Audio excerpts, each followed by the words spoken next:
Okay, so last time we talked about series in a normed space, what it means for the series to converge.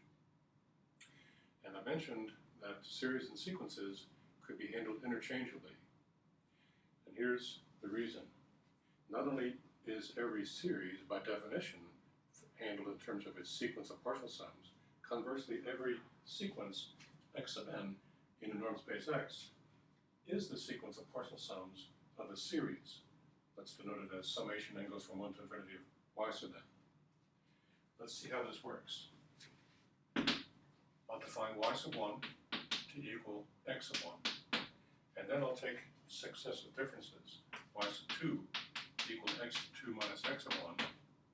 Y sub 3 equal x3 minus x2, etc. So in general, the next term in the series, y sub k plus 1, is x sub k plus 1 minus x sub k. And you keep on going forever. And we get an infinite sequence, y sub n, which we'll regard as the terms of the series. And now let's see that the partial sums of the series are the terms in the original sequence x sub n. What happens when we add up summation as I goes from 1 to n of y sub I? Well, let's do it for the first two terms, y1 plus y2. The x sub 1 drops out, and we get x sub 2.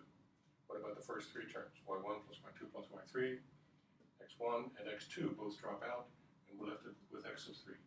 This continues, so that in general, the sum of the first n terms is x sub n. So sure enough, x sub n is the nth partial sum of this series that I constructed in terms of the given sequence. Therefore, we can handle sequences of series on an equal footing. They're really two sides of the same coin. So in particular, to determine that a normed space is complete, which by definition means that every Cauchy sequence converges, it's enough to show that every Cauchy series converges. In fact, it's equivalent.